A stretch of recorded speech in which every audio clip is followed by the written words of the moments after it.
Seja bem-vindo ao canal da Igreja Batista Chave de Davi no YouTube. Através dessa ferramenta, nós queremos compartilhar com você louvores, palavra, cultos, momentos tão especiais que nós temos recebido de Deus nesse tempo, como Igreja Batista Chave de Davi, há 84 anos, pregando o Evangelho de Jesus, anunciando a palavra de Deus aqui na nossa localidade. Estamos localizados em Santa Maria de Campos, interior do município de Campos de Goytacazes, e queremos que você seja abençoado, mas para isso você precisa se inscrever no nosso canal. Então se inscreva no nosso canal, compartilhe, mande para os seus amigos, mande para quem você quer que seja abençoado, e com certeza nós queremos ser esse instrumento de Deus na sua vida. Deus abençoe a sua vida, em nome de Jesus. Amém.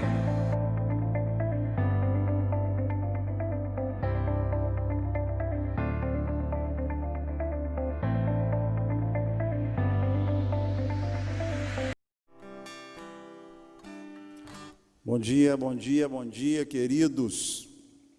Mais um domingo abençoado, quando estamos cultuando, exaltando o Senhor. Ainda online, estamos orando e vamos continuar orando para que o nosso abençoado prefeito possa emitir o decreto, para quem sabe, na semana que vem possamos estar nos voltando a reunir presencialmente, Prefeitura de São João da Barra, São Fidélis, Quissamã, próprio Rio de Janeiro. Os prefeitos já liberaram os cultos com 30%, e deverá ser assim também aqui, né, respeitando o espaço entre as pessoas, os idosos, pessoas em tratamento, crianças, gestantes, não podem, né, o nosso conselho é que você fique em casa, e aí nós estaremos nos organizando, né, informando nas mídias sociais da igreja como faremos esse controle, mas precisa ser com controle, com uma lista prévia, com uma inscrição prévia, inclusive, né, para estarmos cultuando ao Senhor. Você que faz parte de uma célula da Chave de Davi vai estar informando ao seu líder, que vai estar passando para as secretárias da igreja, e nós temos o número de assentos, né, vamos reduzir bastante o nosso número de assentos no culto presencial, mas vamos esperar, né, toda a questão da prefeitura, e os irmãos estejam atentos aí para estarem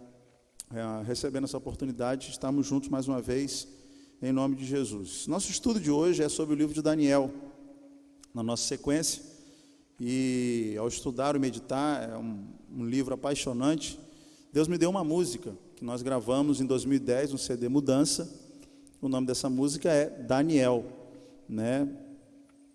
Preguei essa música, que veio fruto de palavras e mensagens que eu pregava em muitos congressos de juventude, em muitas igrejas, onde a gente sempre foi convidado para ministrar.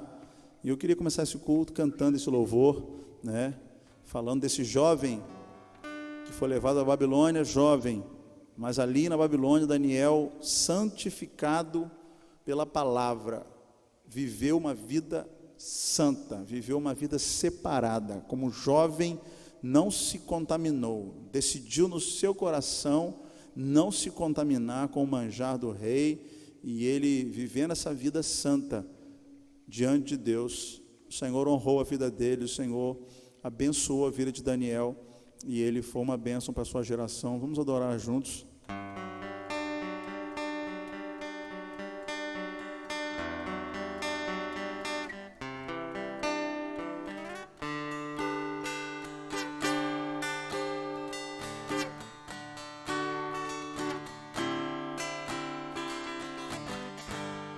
Levado para a Babilônia, ele foi.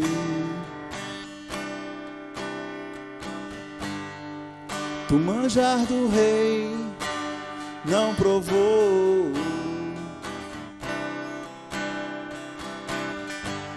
Enfrentou os leões por não adorar outro Deus. Foi fiel e Deus o honrou.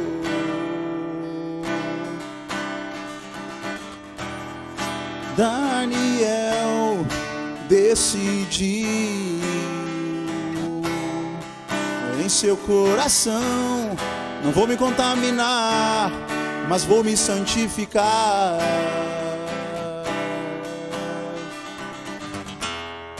Daniel decidiu ser diferente, fazer a diferença na sua geração, na sua geração.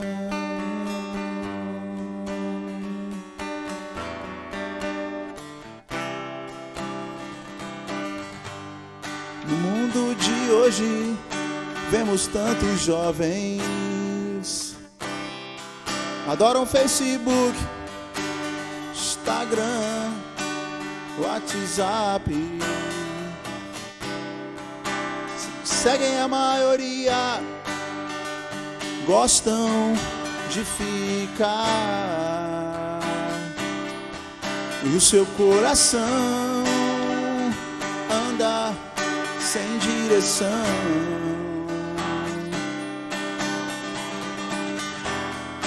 Daniel decidiu no seu coração: não vou me contaminar, mas vou me santificar.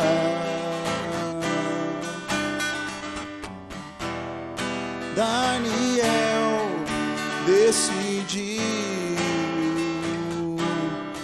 ser diferente, fazer a diferença na sua geração, na sua geração. Quero ser como Daniel, vou fazer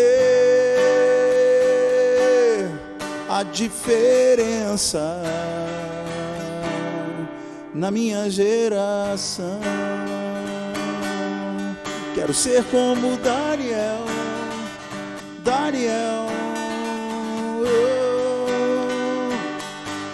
fazendo a diferença na minha geração.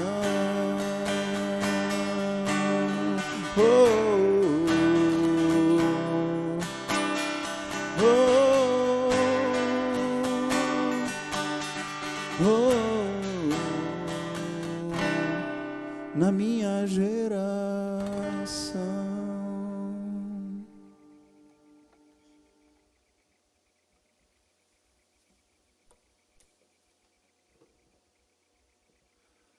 Lá em Atos dos Apóstolos, a Bíblia fala que Davi serviu aos propósitos de Deus na sua geração.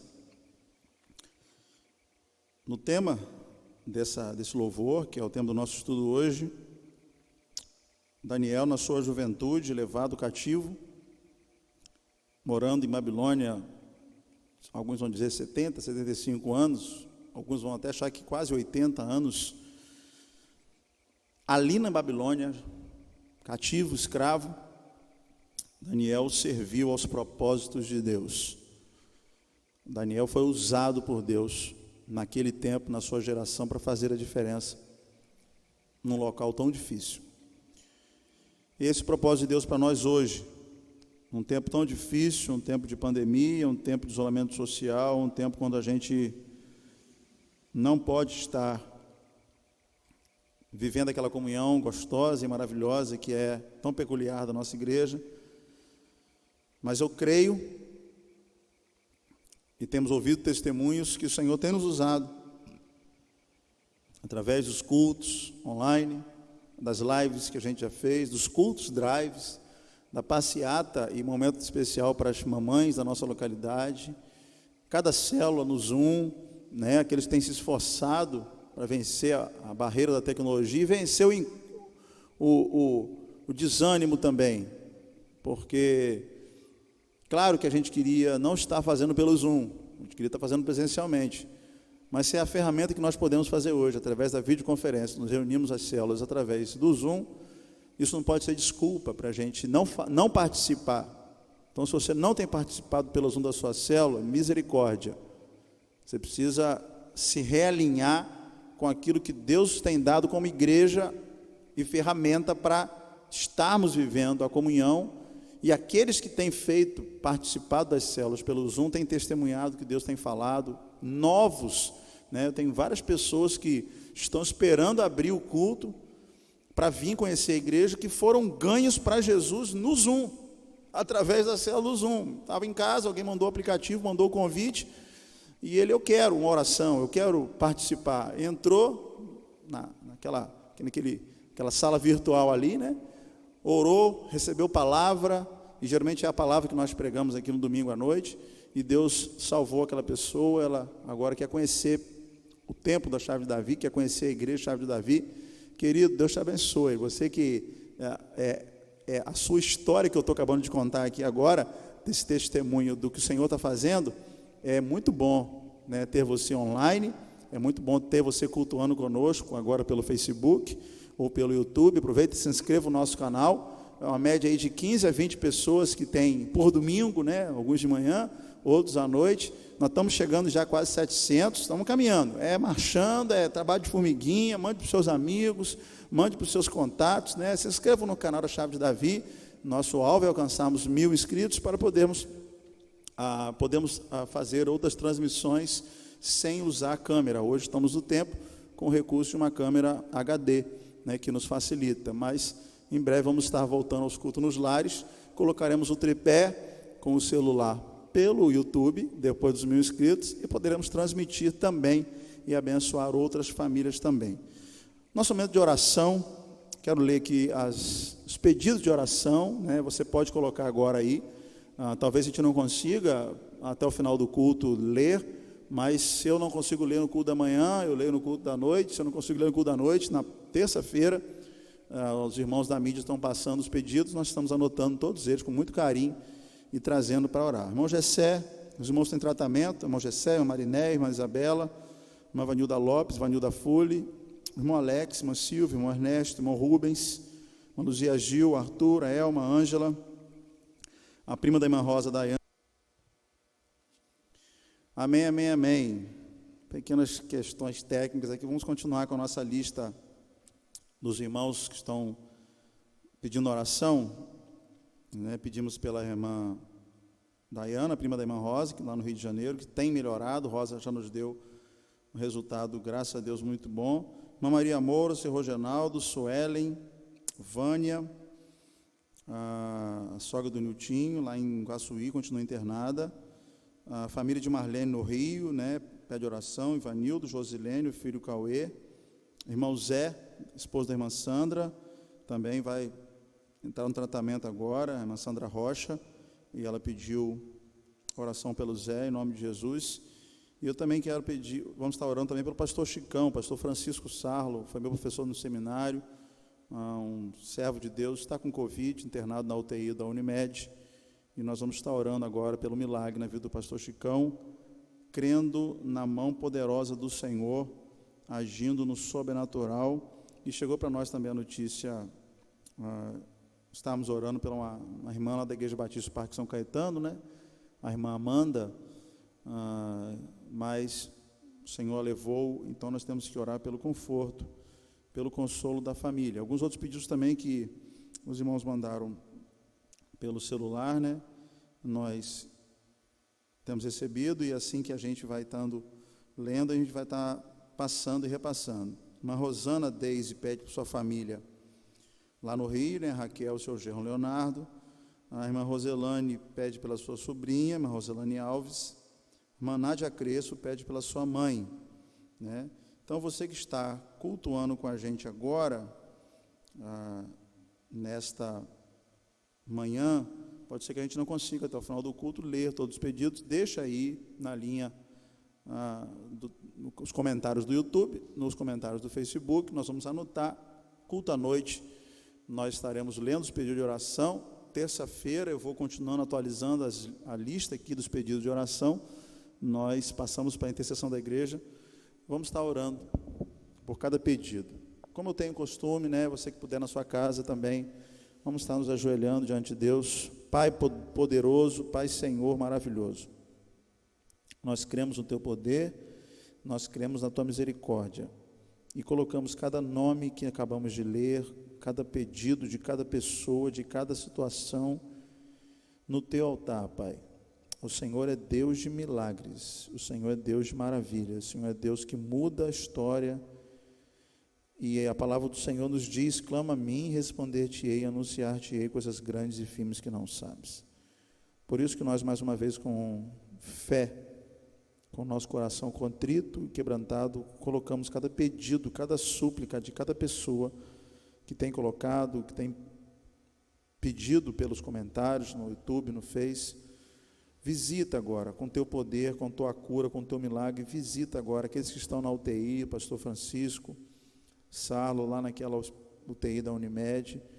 Visita agora com teu poder, visita com tua cura, os outros irmãos que estão em tratamento, os outros irmãos que estão precisando do teu milagre. Nós cremos e clamamos e pedimos, intercedemos por eles agora, confiando no teu poder, confiando na tua graça, na tua misericórdia.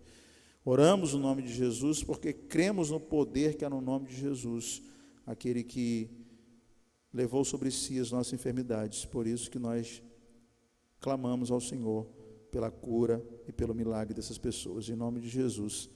Amém.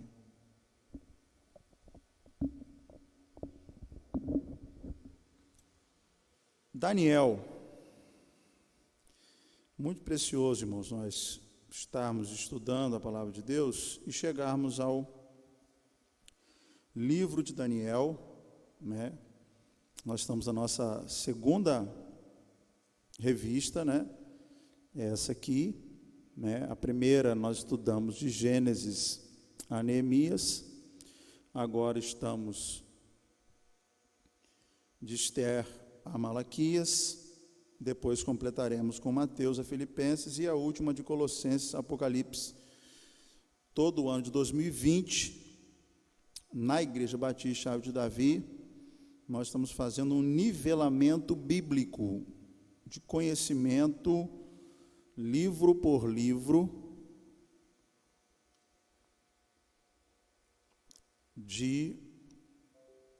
da nossa base teológica, né?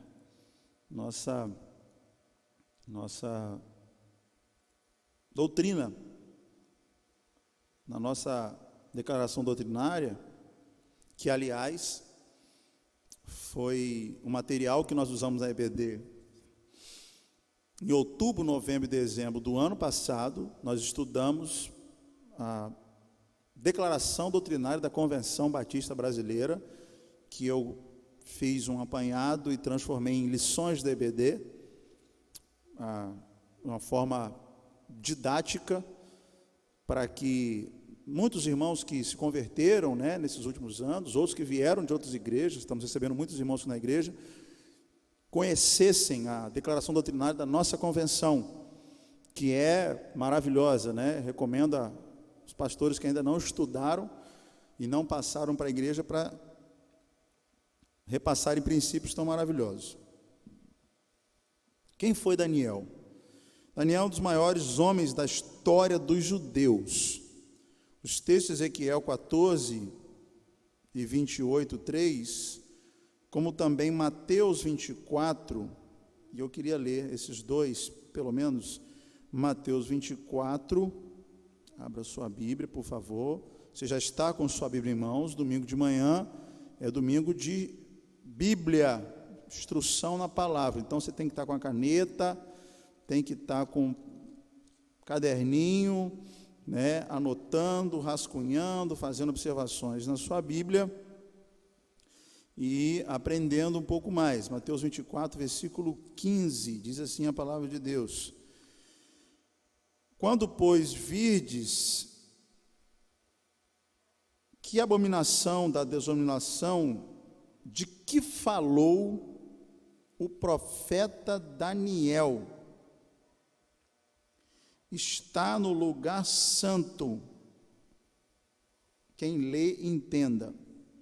Citação de Jesus de Daniel 9, 27 e Daniel 12, versículo 11. Jesus citando as profecias de Daniel. E lá na galeria dos heróis da fé, poderosa galeria dos heróis da fé, dos grandes gigantes da palavra, homens e mulheres de Deus que foram usados tremendamente por Deus, capítulo 11 de Hebreus, que você já sabe, né, versículo 33,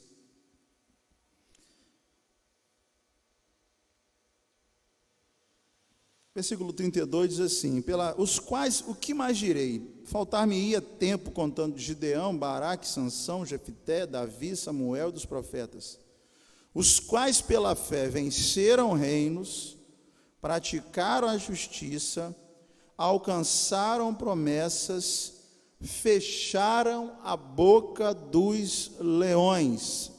Não tem o nome dele, mas a história é de Daniel aqui. A citação aqui de um homem de Deus que foi jogado numa cova com leões para ser morto, e a palavra de Deus diz que o anjo do Senhor tapou a boca dos leões e os leões não fizeram nenhum mal a Daniel. Foi esse servo de Deus que nós estamos estudando. Versículo 34 de Hebreus 11 diz: apagaram a força do fogo, escaparam do fio da espada, da fraqueza tiraram forças, na batalha se esforçaram e puseram em fugir dos exércitos estranhos. Então, grande Daniel, né, marca a história dos judeus, como lemos aqui, e da história do povo de Deus. Ele era adolescente ainda, no ano de 605 a.C., quando Nabucodonosor começou a conquistar Judá. Várias deportações aconteceram, né, de judeus que foram levados para a Babilônia, e Daniel esteve no primeiro grupo porque pertencia à linhagem dos príncipes de Israel.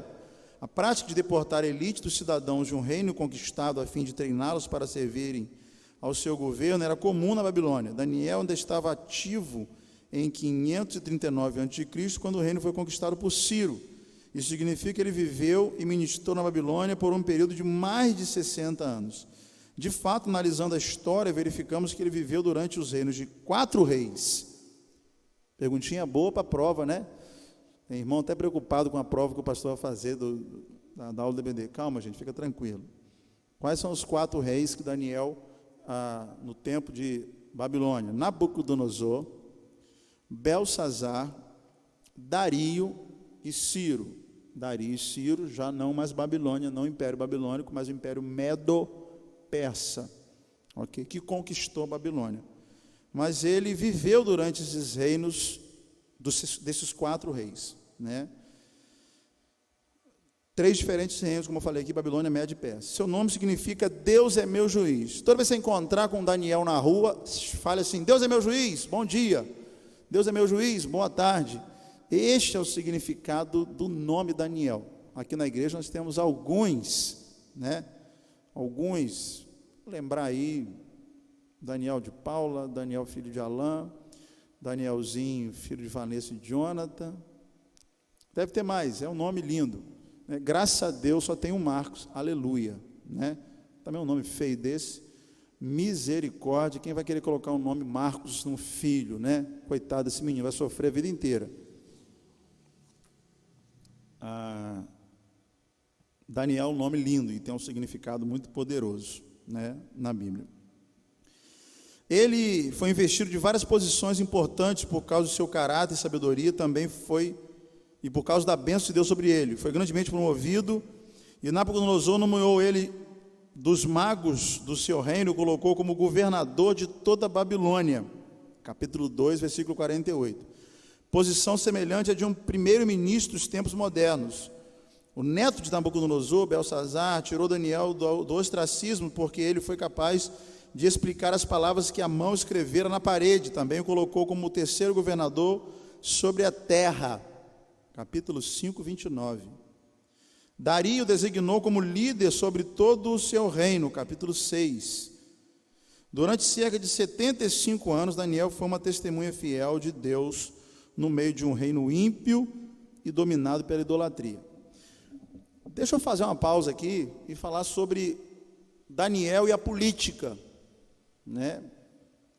Então Daniel recebeu cargos de governo de Nabucodonosor, que o colocou como governador da Babilônia, capítulo 2. Belsazar, terceiro governador de toda a terra, do tamanho do poderio do Império Babilônia. E o outro rei, Dario, vai designá-lo como se fosse o presidente da nação de Israel, representando todo o reino de Israel, está no capítulo 6. Nós vivemos hoje um tempo no Brasil, né, de uma crise política. Nós não sabemos, na verdade, o que vai acontecer. Há uma lei que é dada pelo presidente da República, o STF vai lá e cancela a lei, muda a lei, revoga a lei, interpreta a lei de outra maneira. Mesma coisa um governador de estado, que decreta uma coisa, um juiz vai lá e cancela o decreto do governador, ou um prefeito, enfim, escândalos, corrupção, né, nos níveis políticos. A nossa cidade de Campos hoje, nós temos que orar muito, porque parece que não há governante, ou ninguém sabe quem governa, ou as decisões que são tomadas que não são fiscalizadas, porque existe uma Câmara de Vereadores que deveria fiscalizar, mas é uma Câmara omissa, que se cala diante de tudo aquilo de errado que tem acontecido. Então, quando a gente olha para a vida de Daniel, e alguns até falam, política não é para o cristão, política não é para o homem de Deus, aquilo lá é um troço sujo, aquilo lá é um troço imundo. Daniel nos mostra o contrário. Porque ele, com seu caráter, com a sua fidelidade, com o seu compromisso com Deus, ele foi reconhecido pelos outros governantes. Ele não fez campanha política, não fez boca de urna para ser eleito a nada, não. Nabucodonosor viu nele qualidades para governar. Belsazar, depois de Nabucodonosor, viu nele, o nomeou, e depois Dario, a mesma coisa. E ele exerceu sua função de governante com seriedade, vendo o bem do povo, socorrendo o seu povo, intercedendo pelo seu povo. Então, a vida de Daniel, o caráter de Daniel é muito poderoso, fala muito ao nosso coração nesse tempo, de que realmente Deus quer usar homens e mulheres dele, na medicina, na escola com os professores, onde você estiver trabalhando, nas plataformas com os que estão trabalhando lá, enfim, onde Deus nos colocar, né, nós temos que ali estar para sermos sal e luz, como Daniel nos ensina, né? O livro de Daniel tem a sua autoria, né?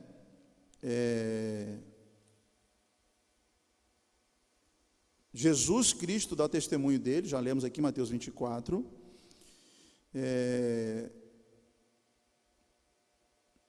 No que diz respeito à primeira parte, os capítulos de 1 a 6, que apresenta aspectos biográficos, segundo alguns eruditos, parece ter sido escrita por outra pessoa a respeito de Daniel.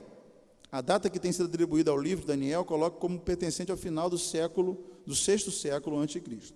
Há, entretanto, especialmente os que têm dificuldade com o aspecto profético do livro, que coloque a data por volta do ano de 164 a.C., em virtude do fato de o livro apresentar descrições minuciosas sobre reinos que surgiram mais tarde, como é o caso dos impérios Medo, Persa, Grego, e a descrição de alguns fatos que aconteceram por volta de 168 a.C. Os cristãos, contudo, não têm problema em aceitar a data mais remota, uma vez que creem no caráter profético do livro de Daniel.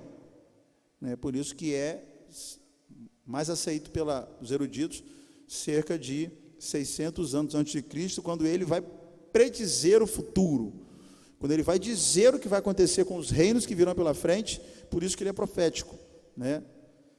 De uma forma tão poderosa. Contexto histórico: Daniel e seus amigos foram levados para exílio em 605 a.C., foram servos do poderoso Nabucodonosor, que dominou o Império Babilônico até 562. Nabucodonosor teve como sucessores Evil-Merodach, Neriglissar, Labash-Marduk, Nabonidos. Nabonidos passou boa parte do seu governo em terra adorando a deusa Lua. Seu filho Belsazar serviu como vice-regente. Embora o livro de Daniel chame Belsazar rei, temos que reconhecer que ele era realmente o segundo do governo do reino. Capítulo 5, versículo 7. Ciro, persa, conquistou a Babilônia no ano 539 e fez Gubaru governador sobre a cidade. Daniel manteve um elevado posto civil sob o domínio dos persas. Durante cerca de 75 anos, Daniel foi uma testemunha fiel de Deus no meio de um reino ímpio e dominado pela idolatria. 75 anos. Não são 75 dias. E nem um governo que dura na prefeitura, no governo, 4 anos. Ou seja, Daniel foi um político usado por Deus com seriedade, instrumento de Deus naquele tempo. O tema do livro de Daniel apresenta Deus como soberano rei do universo, que controla o destino tanto de impérios pagãos como do seu exilado povo. Ele revela sua mão poderosa aos reis da Babilônia e da Pérsia, forçando-os a conhecer sua supremacia. Revelou a Daniel seus planos futuros para restaurar o seu povo Israel quando o tempo dos gentios estiver terminado. Costuma-se dizer que o livro de Daniel desempenha o mesmo papel para o Antigo Testamento que o livro do Apocalipse, né? Eu fiz essa pergunta num concílio de pastores batistas: qual é o Apocalipse do Velho Testamento? Na ocasião lá, o abençoado não sabia, e eu pude ajudá-lo dizendo que Daniel é o mesmo que está para o Velho Testamento, o mesmo que o Apocalipse para o Novo Testamento, quando Daniel prediz o futuro, quando Daniel prediz o que vai acontecer no final dos tempos, na história da humanidade. Na verdade, não podemos compreender um sem o outro. Do ponto de vista profético, Daniel tratado do tempo dos gentios, ou do tempo que começou no ano de 606 a.C., como cativeiro de Jerusalém, que será completado quando Cristo retornar à terra para julgar as nações do mundo gentio, a fim de estabelecer o seu reino. Nas várias visões do livro de Daniel, percebemos o programa referente à história dos gentios desde o surgimento da Babilônia, passando pelos medos, persas, gregos, romanos, e até o governo do anticristo, que Daniel vai tratar, pouco antes da volta de Jesus Cristo. Esse livro prova que há um Deus nos céus, capítulo 2, versículo 28, e que o mais elevado governo do reino dos homens, capítulo 4, 15. Deus não abdicou do governo da história. Daniel deixa claro que o Deus Todo-Poderoso reina soberano sobre as nações deste mundo. A história é a história de Deus. O professor de história falar isso, para mim, tem que repetir essa frase, né? Daniel nos ensina que a história da humanidade, na verdade, é a história de Deus agindo através dos fatos, dos relatos que acontecem na história do homem. Deus pode tirar soberanos dos seus tronos, Deus pode derrotar as nações mais poderosas, colocando-as sob o seu controle e o controle de seus inimigos. No capítulo 1, o texto está redigido em hebraico, capítulo 2, versículo 4, até o capítulo 7, está em aramaico, que é um outro idioma. Hebraico é um idioma, aramaico é um outro idioma. As seções hebraicas do livro têm a ver, primeiramente, com a história dos judeus. Eu já falei sobre isso aqui, mas capítulo 2, para mim, é a maior definição bíblica de quem é Deus. Nos concílios de pastores batistas, usa-se a definição de Langston, né, que é um grande autor que fala da teologia sistemática. Deus é um ser perfeitamente bom, que em seu poder governa todas as coisas desde o princípio. Uma definição Ctrl+C, Ctrl+V, que todo mundo decora e tem que ler e tem que responder na hora de um concílio. Não, é linda a definição de Langston, mas eu gosto da definição de Daniel, que está no capítulo 2, que diz assim: falou Daniel e disse, versículo 20, seja bendito o nome de Deus para todo sempre, porque dele é a sabedoria e a força. Ele muda os tempos e as horas, ele remove os reis, estabelece os reis, ele dá sabedoria aos sábios e ciência aos inteligentes. Ele revela o profundo e o escondido e conhece o que está em trevas, e com ele mora a luz. A definição de Deus, Daniel 2, 20, 21 e 22, quem é Deus? Daniel define nesses versículos de uma forma brilhante, maravilhosa, e para mim, a maior definição bíblica acerca do conceito de Deus, que é estudado na teologia sistemática. Então, quando nós estudamos Daniel e nos aprofundamos com Daniel, vemos, Deus agindo na história. A ordem da história do livro de Daniel não apresenta os fatos em ordem cronológica. Na primeira parte do livro, interpreta sonhos de outras pessoas. Na última metade, ele mesmo recebe visões concernentes ao futuro do seu povo. Daniel já era um homem maduro por volta dos seus 75, quando foi jogado na cova dos leões. Conteúdo resumido do livro: experiência de Daniel com seus amigos na Babilônia, logo no capítulo do livro, foi o tema do louvor que eu cantei aqui no começo do culto, Versículo 8, Daniel 1:8, assentou no seu coração não se contaminar com a porção do manjar do rei, nem com o vinho que ele bebia, portanto pediu ao chefe dos eunucos que concedesse não se contaminar, Daniel sabia que a comida que chegava para ele era consagrada aos deuses da Babilônia, consagrada aos ídolos da Babilônia.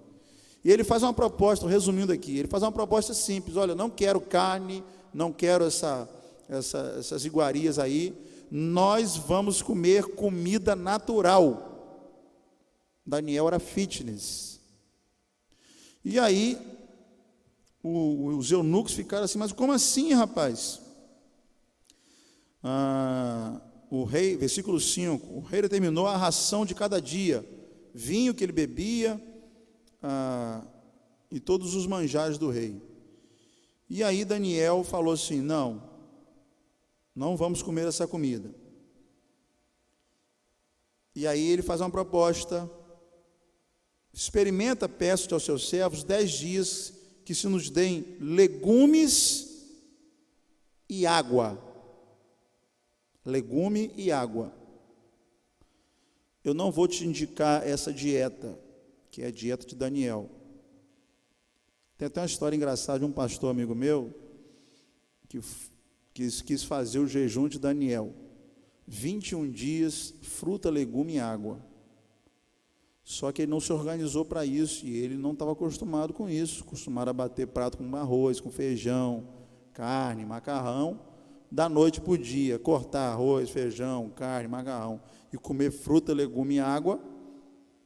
Queridos, ele começou o jejum no domingo, contando a história que na quarta para quinta-feira de madrugada o negócio ficou feio. Ele invadiu a geladeira na madrugada, sentou com a panela de arroz, com a coxinha de galinha na mão, pedindo perdão a Deus. Ele teve que comer o arroz com a galinha lá, porque não estava aguentando mais a abstinência de algo que ele sempre fez. Então, não faça o jejum de Daniel, fruta, legume e água, se você não está preparado para isso. É uma mudança muito radical na sua dieta diária, Mas Daniel entendeu da parte de Deus e fez a proposta para aqueles homens no palácio que eles não comeriam do manjar do rei.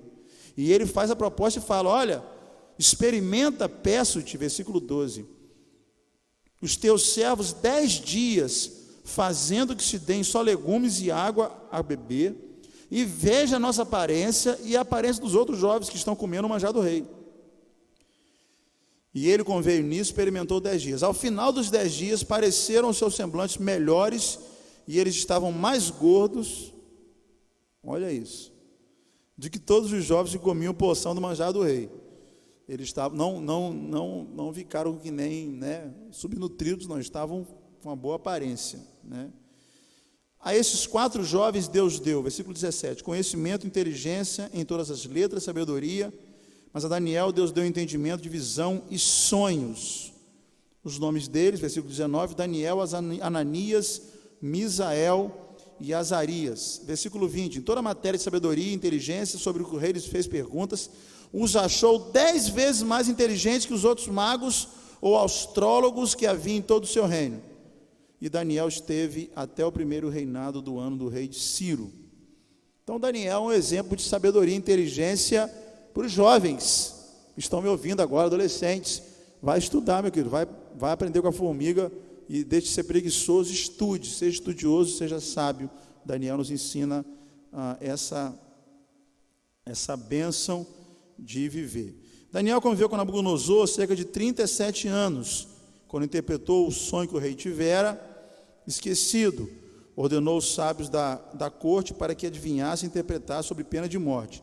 Diferente de José, que o faraó lembrava do sonho das vacas, né, aquela vaca magra, vaca gorda.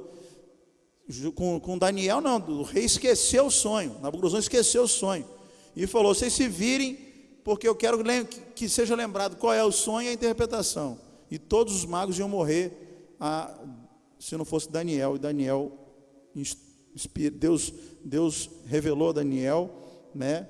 E ele foi lá e lembrou o sonho, contou o sonho e a sua interpretação. Deus enviou o seu servo Daniel para deixar claro que ele estava no controle de todas as coisas e dirigia o destino político das nações, né? Então, já expliquei isso aqui já, né? Os reis que Daniel conviveu, né? Dario demonstrou ser um grande administrador, estruturou seu governo em 120 satrápias, cada uma delas, províncias, e colocou 3 presidentes. Daniel foi nomeado um desses 3 presidentes, capítulo 6, versículo 2. Daniel era um líder firme e honesto, despertando ciúmes nos demais. Com sua lealdade religiosa, era inconteste, armaram-lhe ciladas, capítulo 6, a história da cova dos leões. A sua fé no Deus vivo fez com que os leões não o molestassem, né? Talvez a história mais famosa da vida de Daniel, quando ele é jogado na cova dos leões, porque se recusou a 3 vezes ao dia abrir a janela para Jerusalém e orar ao Deus de Israel, clamar, era um homem de oração. Daniel nos ensina isso. 3 vezes ao dia ele parava tudo e orar. E aqueles inimigos dele sabiam desse costume dele, né? E fizeram uma lei lá, uma situação para que ele não orasse, e que quem fosse, ou qualquer um que orasse, ia ser jogado. Daniel continuou orando e foi jogado na cova dos leões, e Deus livrou ele na cova dos leões, né? Então a sua fé no Deus vivo fez com que os leões não o molestassem. Daniel exerceu grande influência no reinado de Dario e posteriormente de Ciro. Sem dúvida teve participação nos decretos de Ciro, permitindo o retorno dos exilados para a sua terra. Visões e revelações acerca de eventos futuros, a partir do capítulo 7. A visão dos 4 animais, o urso, o leão, o leopardo, e um outro com 10 chifres. Representa os reinos do mundo, reinos da visão de Daniel de origem humana, e tem como característica a natureza hostil e destruidora. Os 4 animais representam 4 reinos. O último animal mencionado causa mais preocupação, pois de fato deve ser descrito como tendo 10 chifres. Vai deter um poder extraordinário que levará a ser um reino arrogante e blasfemo. Mas finalmente o povo de Deus será vitorioso com a manifestação do Filho do Homem. O texto de Daniel 7 nos leva a crer que a visão acerca do Filho do Homem é a visão do reino de Deus que se manifesta no meio de nós. A visão do carneiro e do bode apresenta mais um quadro conflito entre os reinos do mundo e a soberania de Deus sobre a história. Este capítulo deve ser lido de forma complementar nos capítulos 2 e 7. Deus concedeu visões e sonhos a Daniel para mostrar de forma profética e simbólica o desenrolar da história. Deus lhe mostra o futuro e faz com que veja acontecimentos do qual será a situação do seu povo diante do conflito. No capítulo 8 tem ainda o simbolismo dos animais, a interpretação, né? E Daniel não deixou cair no esquecimento e orou ao Senhor para que lhe desse entendimento sobre o sentido das visões, do capítulo 7 e 8. A resposta veio na visão das 70 semanas de Daniel. Meu pai gostava muito de falar e estudar sobre isso. Se você não parou para estudar ainda, irmãos, Daniel daria aqui uns 3, 4 domingos para a gente estudar. Eu estou tendo que resumir aqui e de uma forma, né, mais rápida. Eu queria ter um quadro aqui agora, eu vou colocar agora, daqui a pouco pedir para a Raul colocar algumas imagens, né, que eu separei 3 imagens apenas, você pode pesquisar no Google, tem outras explicações e textos correlatos para você se deslumbrar, né? Então, as 70 semanas de Daniel, né, aparecem, né, no capítulo 9, que representam 490 anos de história.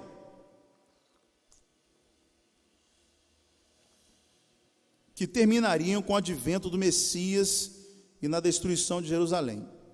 A visão que Daniel teve de um homem tem a ver com Alexandre o Grande, que dominou a região por volta do ano 330 a.C. Ainda temos a descrição do conflito entre o rei do norte e o rei do sul, e ele continua explicando aí, né? A visão bíblica nos fala de uma história que caminha para o seu final, capítulo 12. Um dia todos serão de prestar contas de si mesmo diante de Deus. Coloca para mim então, Raione, né? Nessa visão da estátua de Daniel, a estátua, aliás, a revelação da estátua, está no capítulo 3, né? O rei Nabucodonosor fez uma estátua de ouro, e 70 côvados de altura, largura. E aí, aliás, capítulo 3 foi a experiência da estátua de ouro com a fornalha, né? Das 70 semanas de Daniel, nós vamos ver mais na frente, né? O edito do rei, seu sonho, capítulo 4.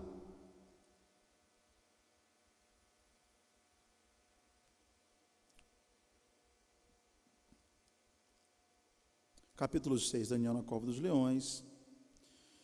Os 4 animais simbólicos, no capítulo 7.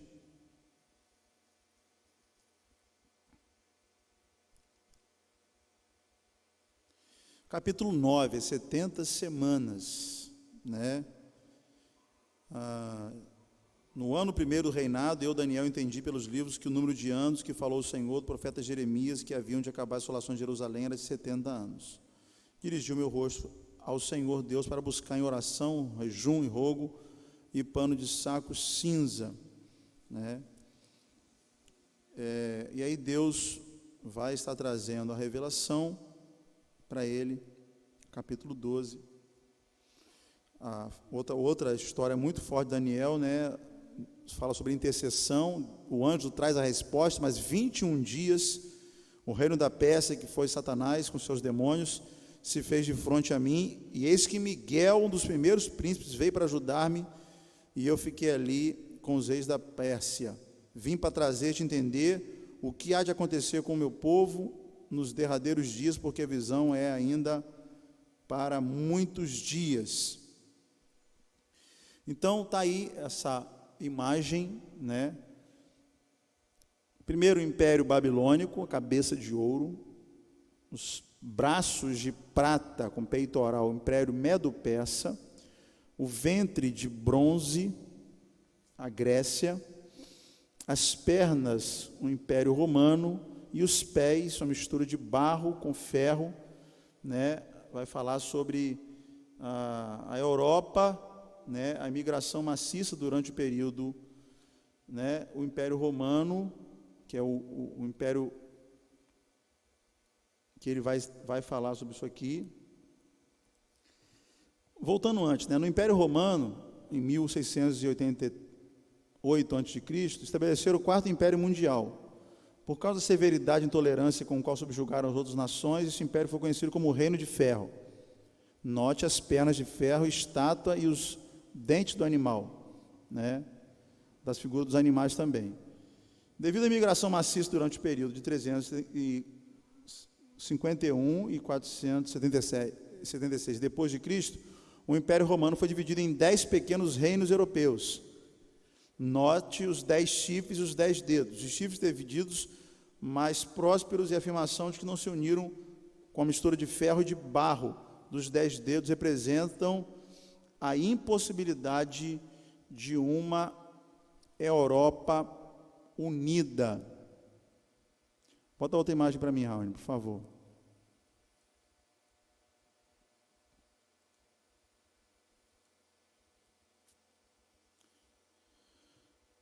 o leão alado, né, que eu falei aqui, né, das figuras que aparecem junto na primeira parte da cabeça de ouro, o urso, o Império Medo-Persa, um leopardo de 4 asas e cabeças, a Grécia, e um animal terrível desconhecido, os últimos 2 impérios, falando do Império Romano. Essa pedra que é lançada sem auxílio das mãos, isto a estátua, em uma grande montanha, nós cremos que é o estabelecimento do reino do Messias, né? É a igreja de Atos 2, que vai pregar o evangelho em toda a terra, e o livro de Apocalipse vai falar do final da história da humanidade, daquilo que Deus vai fazer na história. Fechando aqui, tem a última imagem aí, né, Raione, por favor, né? Uma outra imagem que a gente pegou da internet, as 4 bestas de Daniel, capítulo 7, o leão com 2 asas, o urso com 3 costelas na boca, o leopardo com 4 asas e 4 cabeças, e um animal terrível, espantoso, né, que vai simbolizar o final. Roma, 168 a.C. e 436 depois de Cristo, rompimento do poder de Roma, pagando as divisões da Europa ocidental, Daniel 7:7.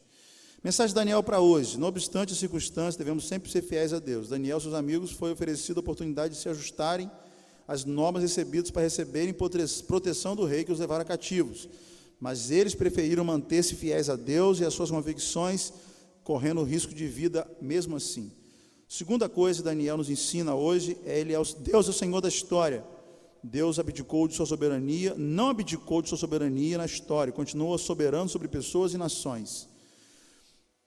Por último, é possível ao cristão não se associar com as trevas. O livro de Daniel nos assemelha bastante ao livro do Apocalipse. A mensagem de ambos não comprometimento com a obra das trevas. Em outras palavras, somos recomendados a exercer uma ação de resistência e de contracultura face à pressão da sociedade dominante. Numa época em que tudo parece permitido ao crente, devido ao fenômeno da globalização, Daniel, o livro de Daniel, o estudo do livro de Daniel, que a gente está completando agora, nos ensina que nós não vamos ser igual ao mundo. Nós estamos na contramão do mundo. Nós somos separados por Deus. Não vamos nos contaminar com o manjar do rei e com aquilo que o mundo quer impor.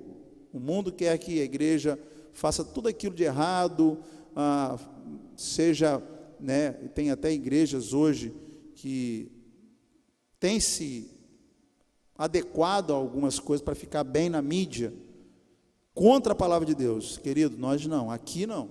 Nós, como Igreja Batista, entendemos que a palavra de Deus, nossa regra de fé e prática, são princípios que nós não abrimos mão, como Daniel, não vamos nos contaminar, mesmo que tenha que se jogar na cova dos leões. Para orar, eu vou ser jogar na cova dos leões? Então eu vou continuar orando e pode me jogar na cova dos leões. É assim que nós queremos viver, e Daniel nos ensina isso. Então, nesse breve e rápido, porque Daniel não dá para estudar rapidamente, você possa ter degustado um pouquinho do que é Daniel, e a gente possa guardar esse livro tão precioso, tão poderoso para nossas vidas no dia de hoje. Amém? Vamos orar mais uma vez. Pai, em nome de Jesus, obrigado por cada irmão, cada irmã que chegou até o final desse estudo sobre o livro de Daniel. Tantas coisas, meu Deus, é tanta coisa que a gente fica assim encantado, como que o Senhor usou um homem escravo, cativo em Babilônia, levado para longe da sua terra, mas que se sobressaiu ali porque decidiu ser fiel a Deus, não se contaminou. Daniel nos ensina a sermos assim hoje, um mundo globalizado, um mundo onde as pessoas acham que tudo pode, que é tudo normal. Nós não negociaremos nossos princípios e valores. Para nós a família é a base. Um homem que casa-se com uma mulher estabelece o seu lar. A palavra de Deus é a nossa regra de fé e prática. Não negociaremos nada contrário à tua palavra. Obrigado pela vida de Daniel, que nos deixa esse legado e um livro tão lindo e maravilhoso de estudar. Muito obrigado por tudo, nos abençoe nesse domingo, cada família seja abençoada nesse domingo, domingo de bênção a todos, em nome de Jesus, amém. 7 da noite, esteja ligado aí, pontualmente estaremos conectados, fazendo nosso culto da noite. Mais uma vez, Deus tem algo muito especial para a sua vida, em nome de Jesus. Amém.